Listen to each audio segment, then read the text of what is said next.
Esse é um caso clínico da disciplina de psicopatologia do curso de psicologia do Centro Universitário de Jales. É um caso clínico sob o formato de uma história em narrativa. O caso diz respeito à condição de saúde mental do indivíduo João, de 28 anos. Esse primeiro parágrafo, ele traz as primeiras impressões da equipe que recebe o João no pronto-socorro, antes do processo de internação. Quando a equipe conheceu o João tinha 28 anos, barba por fazer, roupas amassadas e um cheiro forte que denunciava dias sem banho. Era solteiro, ensino médio incompleto, desempregado há 2 anos. A ficha de atendimento descrevia tudo isso na parte de identificação, mas antes de virar dado em formulário, tudo isso fazia parte de uma história muito mais longa. Então, de início, as primeiras impressões que nós temos em relação ao João é que ele estava numa condição de descuido com a higiene pessoal, uma pessoa que já não estava no mercado de trabalho há 2 anos, que tinha parado de estudar e que tinha nenhuma ou pouca preocupação com as coisas do cotidiano. Então, há uma desistência da vida em certa medida. Bom, antecedentes. Então, como é que o processo a chegada do João até o pronto-socorro e, posteriormente, seu processo de internação vão se dar? Antes do pronto-socorro, 3 anos antes daquela noite no pronto-socorro, o João era apenas um rapaz quieto. Então, temos um primeiro dado sobre João sempre foi quieto. Tinha amigos, saía para jogar bola, trabalhava em serviços gerais numa empresa da cidade. Bebia nos fins de semana, fumava maconha com frequência desde os 18 anos. A família sabia de parte disso, desconfiava de outra. Nada que parecesse na época fora do controle. Então era um rapaz quieto, mas que tinha amigos, saía para jogar, conseguia trabalhar, era funcional. Mas temos dois dados importantes aqui. Bebia nos finais de semana e fumava maconha com frequência já há um bom tempo, né? Então, temos dois fatores aqui. Então, tanto o álcool quanto a maconha são duas substâncias psicoativas que podem, de alguma maneira, desencadear quadros que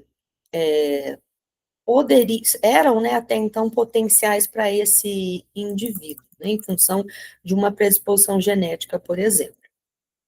O que a história, os relatos de história de vida da família vão nos dar aí indicativos disso.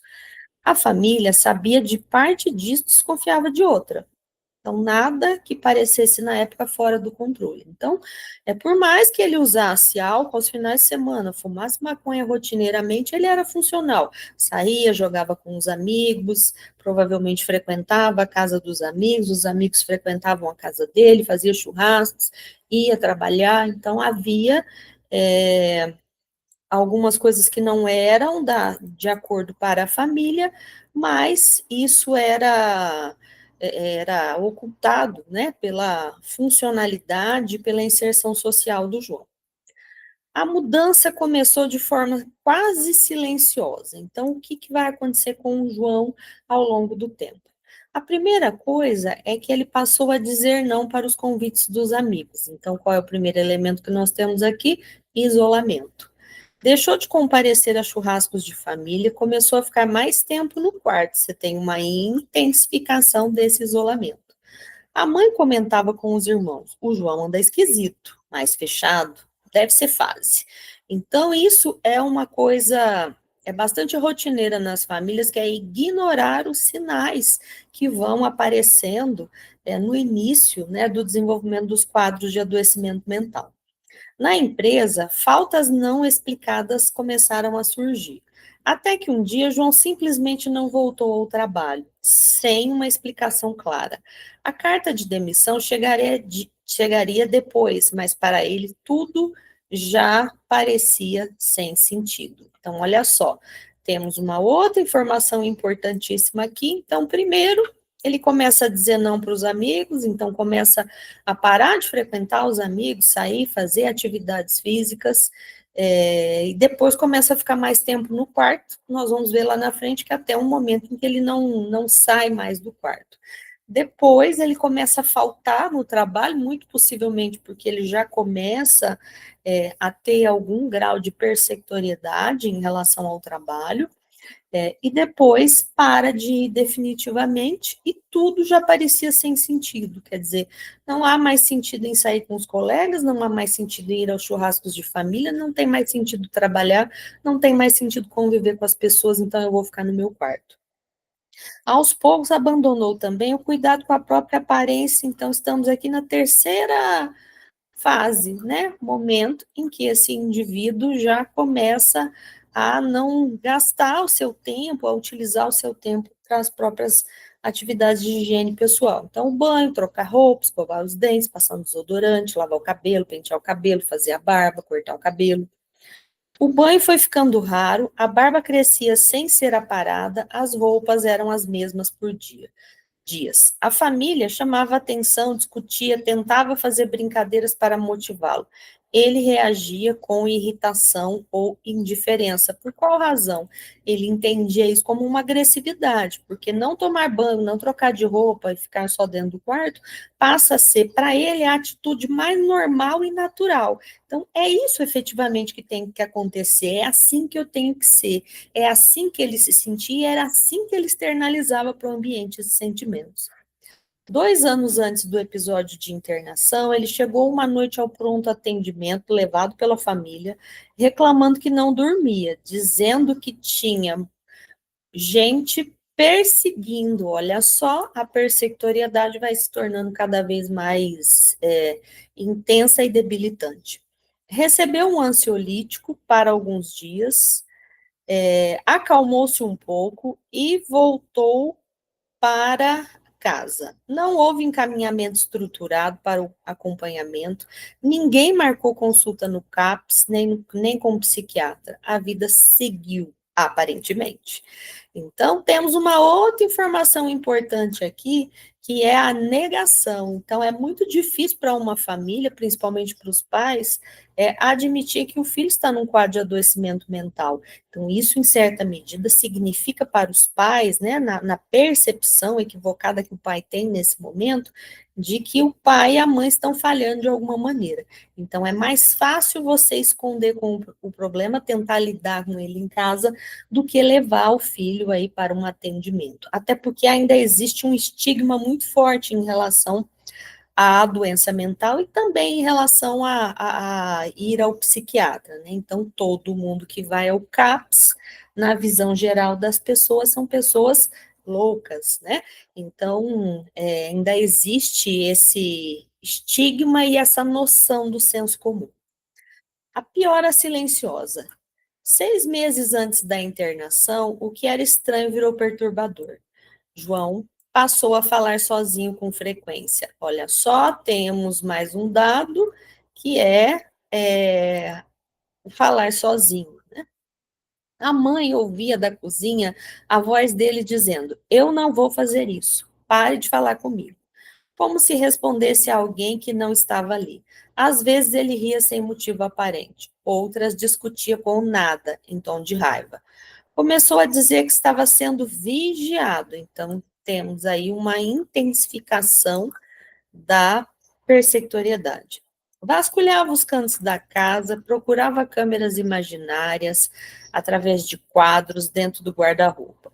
Dizia que colocaram coisas dentro da tomada para filmá-lo. A família tentava argumentar, ria, pedia para ele parar com aquilo. Para João, porém, não havia argumento. Ele tinha certeza de que estavam espionando. Trancava-se no quarto quase o dia inteiro, cortinas fechadas, pouca luz. Já não ajudava em nenhuma atividade, não estudava, não trabalhava. A casa parecia girar em torno do quarto trancado e do silêncio tenso que vinha de trás daquela porta. Então, nós estamos falando de qual situação? de uma situação em que você tem, né, uma pessoa com um processo de adoecimento mental dentro de uma casa, essa pessoa entende que está sendo perseguida, logo ele vai entender também que está sendo envenenado pela família. Então, o que que é mais natural para ele? Ficar preso, trancado dentro do próprio quarto, com as cortinas fechadas, com a luz apagada, porque ali, de alguma maneira, ele vai se sentir protegido. A casa, então, parecia girar em torno dele. As 2 semanas que antecederam a crise, que nós comentamos lá no início, que levou ele ao pronto-socorro.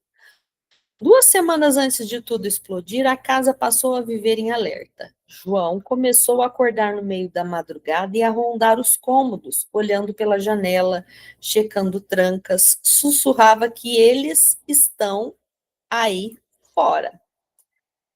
Dizia ouvir vozes de homens que o xingavam, o ameaçavam, mandavam que não comesse, que não confiasse em ninguém. Uma frase se repetia: eles querem me pegar antes que eu me defenda. Passou a acreditar, olha só, que o vizinho era agente de uma organização secreta encarregado de sequestrá-lo, então você tem uma intensificação dos sintomas. Qualquer risada do outro lado do muro se transformava na mente de João em uma conspiração. Programas de televisão pareciam enviar mensagens cifradas diretamente para ele. Uma fala de um apresentador virava recado. Tá vendo? Eles estão falando de mim. Ao mesmo tempo, a relação com a cozinha mudou. Então, o João começa a perder o contato com a realidade. O vizinho está me perseguindo, a mensagem da televisão é para me punir de alguma coisa. Então, todos esses dados que nós temos aí nos dão um indicativo disso, né? De uma perda de contato com a realidade concreta. Bom, em relação à relação dele com a cozinha, certo dia, ao ver a mãe preparando o almoço, João parou na porta da cozinha desconfiado. Você acha que eu não sei? Você colocou alguma coisa nessa comida. Eu não vou comer isso. A mãe, chocada, tentou, de alguma maneira, explicar, mostrar os ingredientes, insistir. Ele só se afastou, murmurando que todos estavam contra ele. O dia da faca. Na manhã da internação, a tensão chegou ao limite. A mãe preparou o almoço e mais uma vez chamou João. Ele recusou de imediato, com raiva. Eu já falei que essa comida está envenenada. O pai, cansado da situação, respondeu em tom mais duro: para com isso, João. Ninguém quer te envenenar. Isso é coisa da sua cabeça. Aquelas palavras confirmaram o pior. Se o pai negava com tanta veemência, era porque fazia parte do plano. Ele foi até a cozinha, abriu a gaveta, pegou uma faca, com um olhar paranoico, apontou para o pai. Eu sei que você está com eles. Não vou deixar vocês me matarem primeiro. A mãe, desesperada, começou a chorar. O pai, entre medo e incredulidade, levantou as mãos, tentando acalmá-lo. Os minutos seguiram, foram um caos de gritos, choro e tentativas de aproximação. Sem conseguir contê-lo, a família ligou para o SAMU, que acionou também a polícia militar. Quando a equipe chegou, João estava agitado, andando pela casa, ainda com a faca na mão.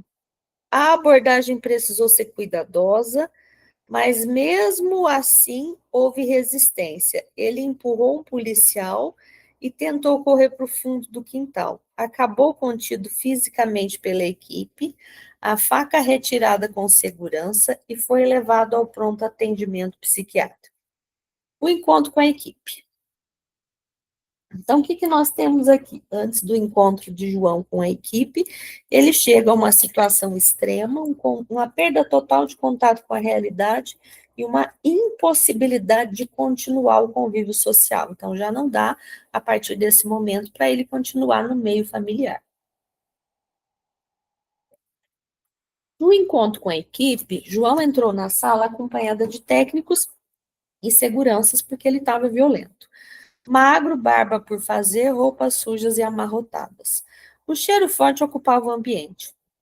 Ele olhava em volta, desconfiado, vigiando a porta, como se esperasse alguém invadir o consultório, porque era exatamente esse o medo dele. Andava de um lado para o outro, agitado, falando alto. Exigia que deixassem a porta aberta. Ninguém vai me trancar aqui. Vocês não vão fazer comigo o que fizeram com os outros. Quando o profissional se apresentava e tentava iniciar o diálogo, João deixava claro seu humor irritado. Havia momentos em que, logo depois de dizer que estavam tentando matá-lo, soltava uma risada deslocada, inadequada ao contexto. A fala era acelerada, era um tom elevado, difícil de interromper. Tudo voltava ao mesmo tema: perseguição, vigilância, ameaça. Ao investigar o pensamento, ficava evidente o conteúdo delirante. Ele insistia que estava sendo seguido, que havia câmeras escondidas em casa, que o vizinho era agente secreto, que a família queria envenená-lo. Comentava que as conversas na TV eram, na verdade, mensagens direcionadas a ele. Às vezes, a linha de raciocínio se desorganizava.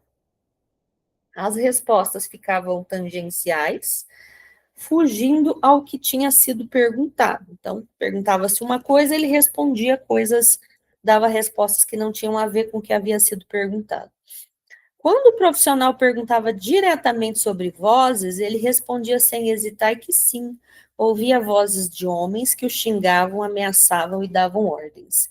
Eles falam para eu não comer, para não confiar em vocês, para eu defender, para me defender antes de vocês me pegarem. Negava ver coisas que não existiam ou sentir cheiros estranhos, mas as vozes eram claras, intrusivas, quase constantes. Então, olha só, as vozes são a marca central aqui do transtorno quando o transtorno se instala. Não há outros, né, prejuízos significativos em outros sentidos. Então, ele não vê coisas, né? Então, não existe aí a questão do ver e nem do cheiro, né? Mas as vozes eram constantes. Do ponto de vista cognitivo, ele sabia onde estava, sabia a data aproximada, reconhecia pessoas, mas interpretava tudo através do filtro do delírio. Não aceitava em nenhum momento a ideia de estar doente. Para ele, o problema era a conspiração contra a sua vida. Doente estão vocês acreditando nesse sistema. Então, é clássico, né? Então, ele está delirando, esse delírio está relacionado à persecutoriedade, e existe aí uma noção, né, de que existe alguém, algum tipo de autoridade ou pessoa com poder que está tentando persegui-lo, e a família é condizente com essas pessoas. Então, era esse o pensamento dele. Enquanto isso, a família, na sala de espera, relatava o uso de álcool nos fins de semana, o uso frequente de maconha desde os 18 anos, o episódio de pronto atendimento 2 anos antes, o tio materno que já tinha sido internado por problemas de nervos e o pai com uso abusivo de álcool. Então, temos aqui dois fatores importantíssimos para a instalação desse quadro. Um pai alcoólatra, então, que tem aí um uso abusivo de álcool, provavelmente há muito tempo, às vezes desde a infância ou adolescência, e um tio materno que já tinha sido internado por problemas de nervo, né, que é um uso comum aí, do senso comum, para a pessoa que tem algum tipo de doença mental. Da cena clínica ao raciocínio diagnóstico. Com as informações em mãos, a equipe começou a organizar o pensamento.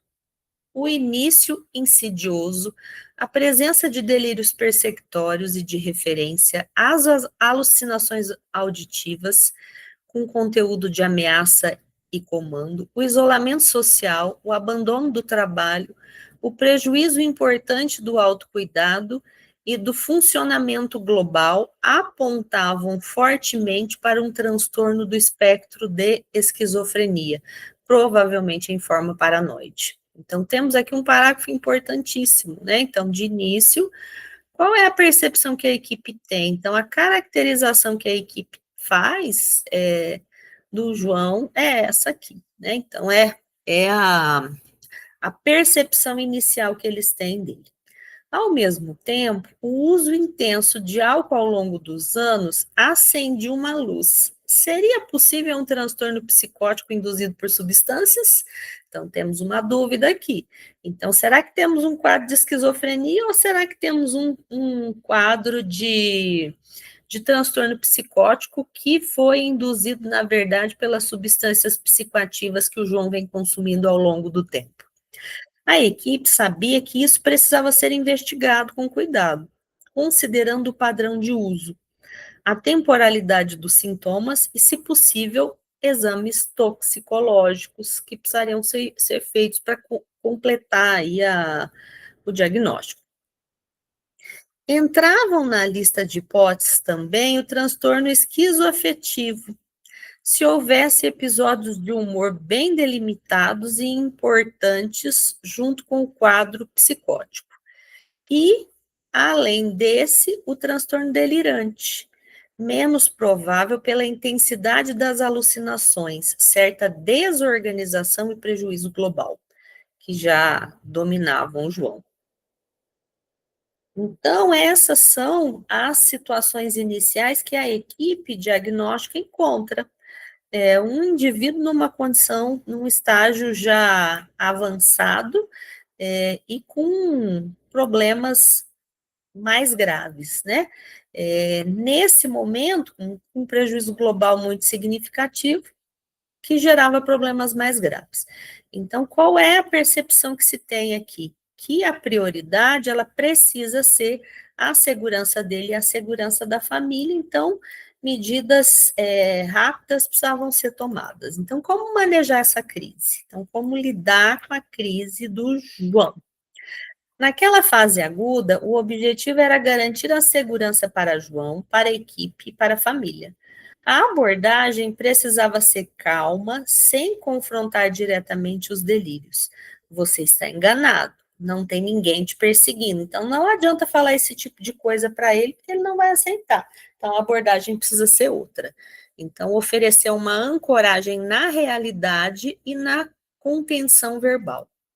Mesmo com os esforços, diante do risco real de agressão, já havia ameaçado o pai com a faca, resistido à abordagem policial, estava agitado e desconfiado. Então, olha só, temos aqui qual é a percepção da equipe: existe um risco real de agressão. Ele estava naquele momento agitado e também bastante desconfiado. A equipe considerou que poderia ser necessária contenção física temporária, seguindo rigorosamente os protocolos institucionais e com o registro adequado, sempre com a perspectiva de remover a contenção assim que possível. Paralelamente, iniciou-se a avaliação clínica geral, então, exame físico, sinais vitais, investigação do uso de substâncias, exames laboratoriais básicos para detectar condições orgânicas associadas ou agravantes. No plano medicamentoso, definiu-se introduzir um antipsicótico de acordo com o protocolo do serviço, associado naquela fase aguda a uma medicação sedativa para manejar a agitação intensa e permitir sono e alimentação mínimos, porque ele também não estava se alimentando. Então, era preciso recuperar inicialmente o funcionamento do João, né, físico, fundamentalmente, para que fosse possível depois realizar intervenções em outras áreas, né, em outros setores do transtorno. Quanto à internação, os critérios estavam claros: agressividade recente, risco de auto e heteroagressão, ausência de insight, recusa de tratamento. Esse quadro todo justificava a internação psiquiátrica, provavelmente involuntária. respeitando a legislação e garantindo que a família fosse informada de cada um dos passos que eram executados. A família e o cuidado compartilhado. Em meio à turbulência, a equipe entendia que a família era parte fundamental do processo, não culpada. Os profissionais se reuniram com os pais para explicar que aquele comportamento agressivo não era maldade, nem falta de caráter, mas resultado de uma mente tomada por delírios persecutórios e alucinações ameaçadoras. Então, nós temos um ponto importante a ser considerado aqui, que é a confusão rotineira que se faz com o indivíduo esquizofrênico com mau caráter, né, o que se chama de mau caráter, falta de caráter, maldade, e às vezes até com fenômenos religiosos. Então, é muito importante que se tenha muita cautela, muito cuidado em lidar com essas situações e que o serviço de saúde mental seja sempre o primeiro recurso a ser demandado pela família. Falaram da importância de adesão ao tratamento, da necessidade de evitar interpretações moralistas, do tipo ele é folgado, não quer nada com a vida, e de aprender a identificar sinais de recaída. Apresentaram a ideia de grupos de psicoeducação para familiares, para que eles pudessem compartilhar dúvidas, medos, estratégias de cuidado. 2 semanas depois, o que acontece 2 semanas depois? Passadas 2 semanas de internação, João não era mais o mesmo que chegou. Então, temos aí uma situação de modificação do comportamento. A agitação havia diminuído significativamente, ele continuava desconfiado, principalmente diante de pessoas novas, mas já conseguia participar de algumas conversas sem elevar tanto o tom. Relatava que as vozes tinham diminuído de intensidade e frequência, às vezes de intensidade e de frequência. Em algumas situações, o que nós tínhamos? Nós tínhamos modificações do comportamento de João em períodos anteriores que afetavam diretamente o contexto familiar. Então, por parte da equipe médica, também existe a necessidade de tentar criar um ambiente adequado para a família. Então, as vozes tinham diminuído, ele mantinha a sensação de que tem algo estranho com o vizinho, então isso não tinha acabado. Com o incentivo constante da equipe de enfermagem e terapia ocupacional, retomou alguns cuidados de higiene, passou a tomar banho mais regularmente, trocar de roupa, aceitar cortar a barba, começou a participar de atividades terapêuticas em grupo, ainda que sob supervisão. Lentamente, a convivência com os outros foi retomada. O insight, porém, continuava limitado, quer dizer, a compreensão das coisas, dos fenômenos e dos processos diários continuava limitado. Reconhecia que tinha exagerado um pouco com o pai, mas não concordava completamente que estivesse doente. Para a equipe, isso significava que a alta precisaria ser cuidadosamente planejada, com suporte de rede.